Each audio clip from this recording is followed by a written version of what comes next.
Assalamualaikum warahmatullahi wabarakatuh. Kami dari kelompok 3 ingin mempresentasikan hasil diskusi kami mengenai likuidasi dan reorganisasi perusahaan. Kami itu perkenalkan anggota kelompok kami. Yang pertama Jelita Dwi Anggraini dengan NPM Markir 050, ada Marcella Rosari dengan NPM 056, kemudian ada Putri Femina Wijanti dengan NPM Markir 058, dan Istifarin dengan NPM Markir 075. Oke, jadi yang pertama kita akan membahas mengenai Undang-Undang Reformasi Kebangkrutan pada tahun 1978. Nah, dalam materi ini, korporasi debitur dianggap pailit ketika tidak mampu membayar utangnya tepat waktu atau ketika total utangnya melebihi nilai wajar asetnya. Ketidakmampuan untuk melakukan pembayaran tepat waktu disebut insolvensi ekuitas. Memiliki total utang yang melebihi nilai wajar total aset disebut sebagai insolvensi kebangkrutan.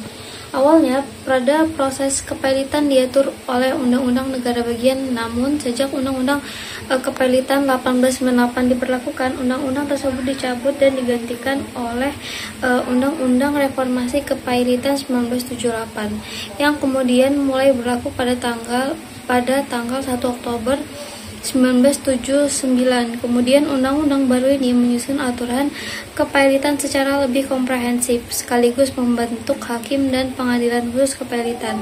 Setelah itu undang-undang ini terus diperbarui dengan perubahan terakhir pada tahun 2005. Berlaku efektif pada Oktober 2005, Undang-Undang Pencegahan Penyalahgunaan Kepailitan dan Perlindungan Konsumen atau BAPCPA mendapat banyak perhatian karena ketentuan-ketentuannya yang mempersulit debitur perorangan untuk menyalahgunakan dibalik ketentuan kepailitan. Selain itu, BAPCPA juga mempengaruhi ke perusahaan, khususnya dengan membatasi jangka waktu eksklusif yang diberikan kepada debitur dalam menyusun rencana reorganisasi sebelum kreditur bisa mengajukan rencananya sendiri. Selanjutnya kita membahas yaitu The Office of U.S. Trustee atau Kantor Wali Amanat Amerika Serikat. Nah, Undang-Undang Reformasi Kepailitan membentuk Kantor Wali Amanat Amerika Serikat, yaitu sebuah cabang dari Departemen Kehakiman yang bertanggung jawab atas tugas administratif kasus kepailitan. Wali Amanat Amerika Serikat memiliki peran penting dalam proses kepailitan. Tugasnya meliputi mengawasi panel wali amanat swasta, bertindak langsung sebagai wali amanat jika tidak ada wali amanat swasta yang tersedia. Kemudian mengawasi jalannya administrasi kasus kepailitan, memantau kerja komite kreditor, serta memimpin rapat-rapat dengan kreditor. Nah, singkatnya, wali amanat ini berfungsi sebagai pengawas dan pengelola proses kepailitan agar berjalan adil, transparan, dan sesuai aturan. Nah, tugas-tugas korporasi debitur, yaitu dalam proses kepailitan, perusahaan debitur memiliki kewajiban administratif dan hukum, yaitu mereka harus yang pertama mengajukan daftar kreditor, jadwal aset dan kewajiban dan pertanyaan debitur urusan keuangan. Kemudian bekerja sama dengan wali amanat jika diperlukan untuk memungkinkan wali amanat melaksanakan tugas-tugasnya. Kemudian menyerahkan semua harta benda kepada wali amanat termasuk buku, dokumen, catatan, dan surat-surat yang berkaitan dengan harta warisan dalam kasus yang melibatkan wali amanat. Kemudian yang keempat yaitu hadir di sidang pengadilan sesuai dengan kebutuhan. Nah, kemudian tugas hakim kepailitan. Hakim kepailitan menyelesaikan perselisihan yang terjadi selama kasus berlangsung dan menyetujui semua pembayaran utang yang terjadi sebelum pengajuan kebangkrutan serta pembayaran lain yang dianggap luar biasa. Yaitu kita membahas mengenai likuidasi. Nah, likuidasi adalah proses penutupan suatu perusahaan atau badan usaha dengan cara menjual asetnya untuk melunasi kewajiban kepada kreditur. Jika masih ada sisa setelah kewajiban dilunasi, sisanya dibagikan kepada pemilik atau pemegang saham sesuai porsi kepemilikan. Nah, likuidasi dapat diajukan secara sukarela oleh debitur atau secara tidak sukarela oleh kreditor yang memenuhi syarat. Jika pengadilan mengabulkan permohonan, kreditor dilarang menagih langsung kepada debitur, dan wali amanat ditunjuk untuk mengelola aset hingga pembelian wali amanat tetap. Kreditur tanpa jaminan berhak memilih wali amanat serta dapat membentuk komite untuk mendampingi proses kebangkrutan. Pemilihan wali amanat dalam proses kepailitan dilakukan melalui rapat kreditur, di mana hanya kreditur tanpa jaminan dengan klaim yang sah atau tidak terbantahkan yang berhak memberikan suara. Seorang wali amanat dapat ditetapkan apabila pemilihan diikuti oleh kreditur yang mewakili minimal 20% dari total klaim dan salah satu kandidat memperoleh suara mayoritas dari klaim yang diwakili. Jika tidak ada wali amanat yang terpilih, maka wali amanat sementara akan melanjutkan tugas sebagai wali amanat tetap. Selain itu, kreditur tanpa jaminan berhak memilih juga dapat membentuk komite kreditur yang terdiri dari 3-11 orang. Komite ini berfungsi untuk memberikan masukan kepada wali amanat serta mengajukan pertanyaan atau permohonan terkait harta debitur kepada pengadilan. Kemudian, tugas kurator dalam likuidasi.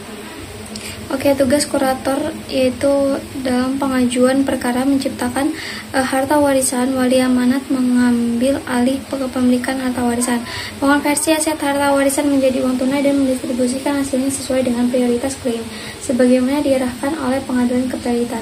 Tugas lain wali amanat dalam perkara likuidasi yaitu yang pertama, untuk menyelidiki urusan keuangan debitur. Kemudian kedua, untuk memberikan informasi tentang harta debitur dan administrasinya kepada pihak yang berkepentingan. Yang ketiga, untuk memeriksa klaim kreditor dan menolak klaim yang tampaknya tidak pantas. Yang keempat, memberikan laporan berkala dan ringkasan operasi, pernyataan penerimaan dan pengeluaran, dan informasi lain sebagaimana ditentukan oleh pengadilan jika mereka diberi wewenang untuk menjalankan bisnis debitur. Kemudian yang kelima, untuk mengajukan laporan akhir mengenai perwalian sebagaimana diharuskan oleh pengadilan. Kemudian selanjutnya kita bahas mengenai pembayaran klaim. Klaim dengan jaminan dibayar dari hasil aset yang dijaminkan dan sisanya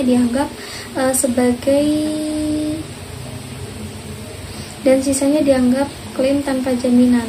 Klaim tanpa jaminan dibagi menjadi prioritas dan non prioritas. Klaim prioritas dibayar penuh sesuai urutan peringkat 1-6. Jika dana tidak cukup, dibagi secara prorata. Hal serupa berlaku untuk klaim non-prioritas. Pemegang saham baru mendapat bagian jika semua klaim kreditor telah terpenuhi. Selanjutnya, likuidasi bagian pernyataan urusan. Tugas wali dapat mencakup pengajuan laporan urusan keuangan dengan pengadilan kebangkrutan. Pernyataan ini adalah dokumen hukum yang disiapkan untuk pengadilan kebangkrutan. Pernyataan urusan ini adalah pernyataan keuangan yang menekankan nilai likuidasi dan memberikan informasi yang relevan bagi wali amanat dalam melikuidasi korporasi debitur. Ini juga menyediakan informasi yang mungkin berguna bagi kreditur dan pengadilan kebangkrutan. Kemudian selanjutnya ada akuntansi wali amanat. Wali amanat dalam kasus kebangkrutan bab 7 itu menjaga aset perusahaan debitur sampai dibebaskan oleh pengadilan kebangkrutan. Tindakan kebangkrutan tidak mencakup perincian akuntansi prosedural seperti apakah wali amanat harus membuat separuh catatan akuntansi untuk menetapkan akuntabilitas untuk perkebunan dan menunjukkan pelepasan tanggung jawab akhirnya, atau apakah catatan akuntansi yang ada perusahaan harus dilanjutkan di bawah arahan wali amanat. Kemudian ada neraca. Neraca ini disusun langsung dari saldo akun buku besar wali amanat dan disajikan dalam tampilan 18.7 pada gambar di bawah itu. Yang dua jumlah kunci yang muncul dalam neraca itu defisit tunai dan realsit yang didukung oleh jumlah dari laporan penerimaan dan pengeluaran kas dan perubahan ekuitas real. Selanjutnya, likuidasi bagian pernyataan realisasi dan likuidasi. Pernyataan realisasi dan likuidasi ini adalah suatu kegiatan pernyataan yang menunjukkan kemajuan menuju likuidasi real debitur. Ini juga menginformasikan bank, pengadilan kanjuran, dan kreditor yang tertarik atas pencapaian wali amanat. Tindakan kebangkrutan ini tidak membutuhkan pernyataan seperti itu. Sebaliknya, tindakan tersebut memungkinkan hakim dalam kasus kebangkrutan untuk menentukan formulir di mana informasi disajikan kepada pengadilan. Kemudian selanjutnya ada penyelesaian kasus. Contohnya seperti selama September 2017 ini wali untuk Karm Corp menagih 18.000 piutang, menjual surat berharga 7.300, menjual perlengkapan yang termasuk beban dibayar di muka sebesar $995, menghapus sisa beban dibayar di muka, dan distribusi kas saat likuidasi final. Untuk jurnalnya itu untuk piutang yang tertagih itu kas pada piutang sebesar 18. Kemudian untuk menjual surat berharga secara tunai itu kas pada surat berharga yang dapat dijual dan ekuitas estate. Untuk kasnya di debit itu sebesar 7.300 dan surat berharga di kredit sebesar 7.000, ekuitas estate-nya 300. Kemudian untuk jurnal penjualan perlengkapan dan penghapusan beban dibayar di muka itu kas di debit 995, ekuitas estate di debit sebesar 2005, kemudian pada kredit beban dibayar di muka sebesar 3.000. Nah, itu bisa dilihat pada gambar di bawah itu. Nah, kemudian setelah membuat jurnalnya, selanjutnya itu memasukkan saldo pada jurnal tersebut yang telah dicatat ke dalam neraca.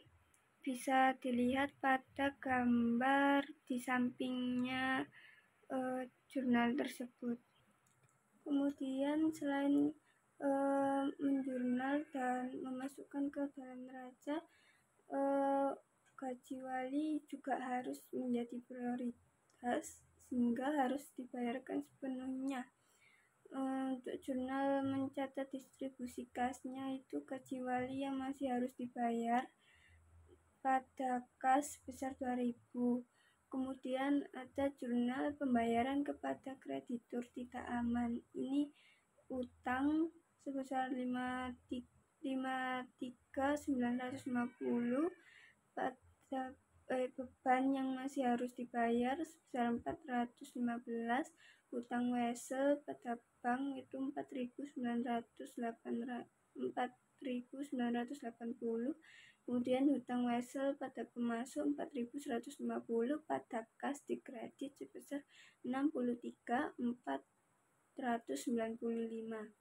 Nah, kemudian selanjutnya juga ada jurnal untuk pembubaran korporasi yang telah selesai ketika estate telah habis dan wali dibubarkan. Nah, untuk menutup jurnal walinya itu utang sebesar 11.050, kemudian beban yang masih harus dibayar sebesar 85, dan hutang wesel pada bank sebesar 1.020, dan hutang wesel pada pemasok sebesar 850, pada ekuitas estate di kredit sebesar 13.005.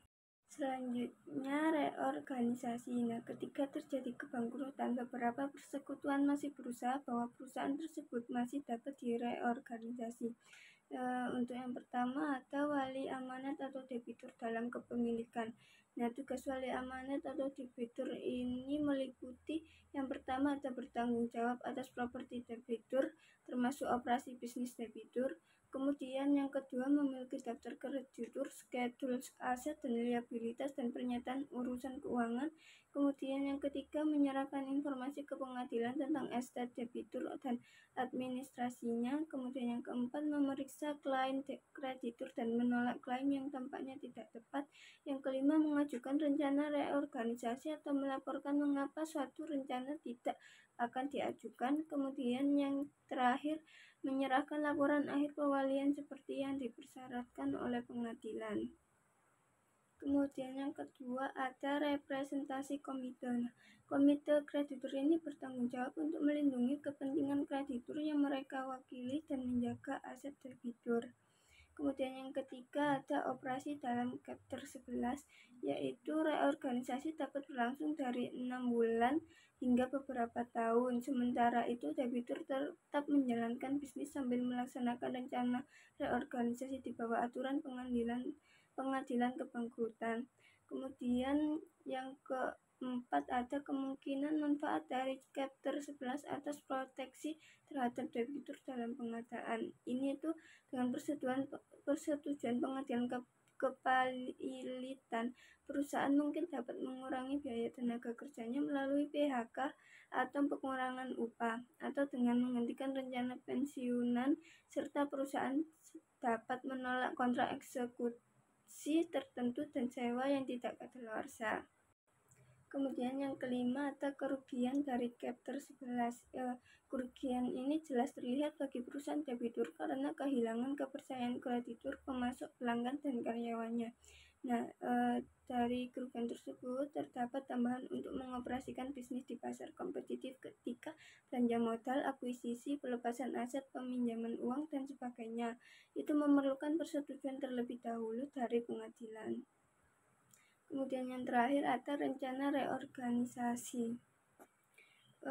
Untuk konfirmasi rencana reorganisasi yang adil dan merata untuk semua kepentingan terkait adalah tujuan akhir dari bab 11 yang hanya perusahaan debitur yang dapat mengajukan rencana selama 120 hari pertama setelah pesanan untuk bantuan diberikan.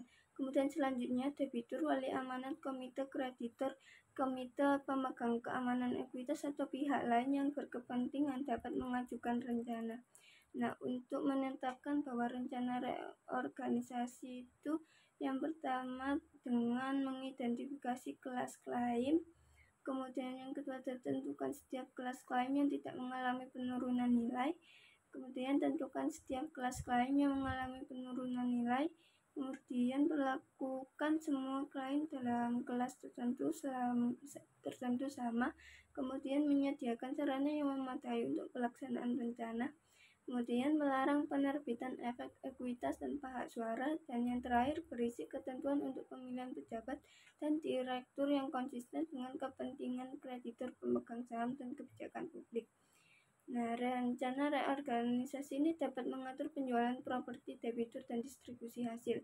Korporasi debitur lebih suka melikuidasi menurut bab 11 daripada bab 7 karena ia mengharapkan bahwa penjualan yang teratur oleh manajemen perusahaan akan menghasilkan lebih banyak uang daripada penjualan yang dilikuidasi oleh wali amanat.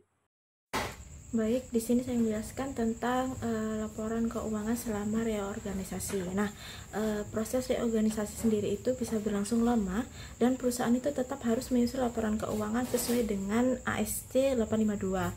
Nah, laporan ini tuh bertujuan untuk menunjukkan perkembangan keuangan selama kebangkrutan serta memisahkan transaksi reorganisasi dari aktivitas operasi normal. Yang pertama ada laporan keuangan gabungan tambahan. Itu ada 3, yaitu yang pertama ada laporan keuangan konsolidasi tidak cukup untuk menggambarkan proses kebangkrutan pada chapter 11. Nah, yang kedua itu ada ASC 852, yaitu yang mewajibkan bahwa menyajikan laporan keuangan itu harus menggabungkan ringkasan sebagai informasi tambahan. Nah, nomor 3 itu ada harus mengungkapkan piutang dan utang antar perusahaan, termasuk penurunan nilai piutang bila perlu. Nah, dampak prosedur bab 11 terhadap neraca itu ada 3, yaitu yang pertama ada liabilitas sebelum chapter 11 itu bisa menjadi subject to compromise, yaitu dinegosiasikan dan bisa dibayar lebih rendah. Yang kedua itu dicatat terpisah di neraca, yang mana sisanya itu tetap dicatat normal. Yang ketiga ada liabilitas setelah chapter 11 itu harus mendapat persetujuan pengadilan. Contohnya seperti Interstate Bakeries 2006 itu melaporkan sebesar $287 juta, itu 19% total liabilitas sebagai subject to compromise. Nah, yang keempat ada klaim yang baru ditemukan dicatat sesuai jumlah yang disetujui pengadilan, yaitu klaim tidak terukur diungkapkan di catatan laporan. Yang ketiga ada dampak prosedur bab 11 terhadap laporan laba rugi dan laporan arus kas, itu ada 3, yaitu biaya operasional dan beban itu terkait chapter 11 yaitu langsung dibebankan. Yang kedua itu pendapatan, beban, laba rugi terkait restrukturasi yaitu dilaporkan terpisah sebagai reorganization item. Contohnya seperti Hawaiian Airlines 2003 yaitu mencatat sebesar $115 juta biaya reorganisasi dan $14 yaitu $14 juta itu berasal dari biaya profesional. Nah, yang selanjutnya ada beban bunga itu dicatat sesuai dengan pembayaran yang mungkin terjadi. Nah, selisih dengan bunga kontraktual hal itu harus diungkapkan. Contohnya seperti Interstate Bakeries itu menghentikan akrual bunga sebesar 100 juta dolar, dan EPS atau earning per share itu tetap dilaporkan normal, yaitu dengan kemungkinan menerbitkan saham baru harus diungkapkan. Nah, yang terakhir itu arus kas reorganisasi itu harus dipisahkan dari arus kas operasi, yaitu ASC itu merekomendasikan dengan menggunakan metode langsung atau direct method. Selanjutnya yaitu pelaporan keuangan untuk perusahaan yang sedang berkembang. Umumnya reorganisasi perusahaan melibatkan restrukturisasi liabilitas dan akun modal, serta revaluasi aset. Partisipasi pemegang saham dalam perusahaan yang direorganisasi bergantung pada apakah mereka dianggap memiliki kepentingan yang setara oleh pengadilan kepailitan. Banyak perusahaan tidak dapat keluar dari kebangkrutan sebagai perusahaan independen, dan rencana reorganisasi mereka mencakup penjualan perusahaan. Untuk membantu pelaksanaan rencana tersebut, perusahaan debitur biasanya mengubah anggaran dasarnya untuk mengatur penerbitan surat berharga baru secara tunai atau sebagai ganti klaim kreditur. Kondisi keuangan perusahaan yang mengajukan perlindungan pengadilan kebangkrutan bervariasi secara drastis. Hakim kepailitan juga memiliki kewenangan diskresioner yang luas dalam penyelesaian kepailitan. Ketentuan dalam Kitab Undang-Undang Kepailitan yang dikenal sebagai doktrin subordinasi yang adil memungkinkan hakim untuk mendahulukan kreditur tanpa jaminan daripada kreditur dengan jaminan dalam situasi tertentu demi keadilan. Selanjutnya yaitu nilai reorganisasi. Menentukan nilai reorganisasi entitas yang keluar dari kebangkrutan merupakan bagian penting dari rencana reorganisasi. Nilai reorganisasi entitas yang keluar mendekati nilai wajar entitas tanpa memperhitungkan liabilitas. Umumnya nilai reorganisasi ini tuh ditentukan dengan mendiskontokan arus kas masa depan untuk bisnis yang direkonstruksi ditambah dengan hasil yang diharapkan dari penjualan aset yang tidak diperlukan dalam bisnis baru. Nah, tingkat diskonto harus mencerminkan risiko bisnis dan keuangan yang terlibat. Nilai reorganisasi menentukan berapa banyak kreditor yang akan menerima pengembalian dan berapa banyak saham perusahaan yang direorganisasi yang akan diterima masing-masing kelas kreditor ketika perusahaan keluar dari kebangkrutan. Pelaporan keuangan oleh perusahaan yang rencana reorganisasinya telah dikonfirmasi oleh pengadilan ditentukan oleh apakah entitas yang direorganisasi tersebut pada dasarnya merupakan perusahaan baru yang memenuhi syarat untuk pelaporan awal yang baru. GAAP atau ASC 852 menetapkan 2 syarat yang harus dipenuhi untuk pelaporan awal yang baru. Yang pertama yaitu nilai reorganisasi aset entitas yang baru muncul segera sebelum tanggal konfirmasi rencana reorganisasi harus kurang dari total semua kewajiban pasca petisi dan klaim yang diizinkan yang tunduk pada kompromi. Yang terakhir yang kedua yaitu pemegang saham dengan hak suara yang ada sebelum konfirmasi rencana reorganisasi harus menerima kurang dari 50% dari entitas yang baru muncul. Kehilangan kendali ini harus bersifat substantif dan tidak sementara. Jika perusahaan memenuhi kedua kondisi tersebut, entitas yang muncul pada dasarnya adalah perusahaan baru dan harus mengadopsi pelaporan awal yang baru. Selanjutnya pelaporan awal yang baru. Nah, pelaporan awal baru menghasilkan entitas pelaporan baru tanpa laba ditahan atau saldo defisit. Yang pertama yaitu mengalokasikan nilai reorganisasi ke aset yang dapat diidentifikasi. Nilai reorganisasi perusahaan harus dialokasikan ke aset berwujud dan aset tidak berwujud yang dapat diidentifikasi sesuai dengan metode akuisisi untuk transaksi berdasarkan GAAP. Yang kedua yaitu pelaporan kewajiban. Kewajiban selain pajak penghasilan tangguhan dilaporkan pada nilai kininya pada tanggal konfirmasi rencana reorganisasi. Yang ketiga yaitu laporan akhir entitas lama.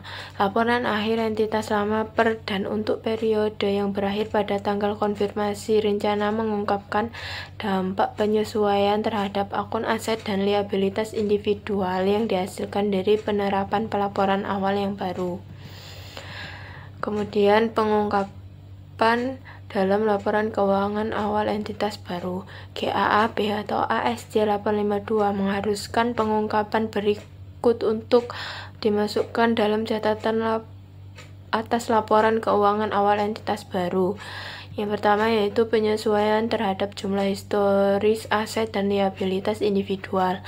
Yang kedua yaitu jumlah penghapusan utang. Yang ketiga yaitu jumlah laba ditahan sebelumnya atau defisit yang dihilangkan. Yang terakhir yang keempat yaitu faktor-faktor penting yang berkaitan dengan penentuan nilai reorganisasi.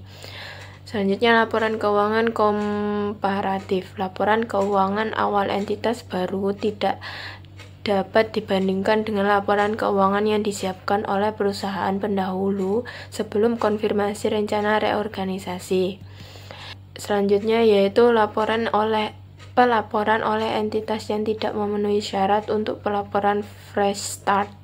Perusahaan yang baru saja mengalami reorganisasi dan tidak memenuhi kriteria pelaporan awal baru melaporkan liabilitas pada nilai kini dengan menggunakan suku bunga yang sesuai berdasarkan GAAP. Pengampunan utang harus dilaporkan sebagai pos yang tidak biasa atau keuntungan lainnya.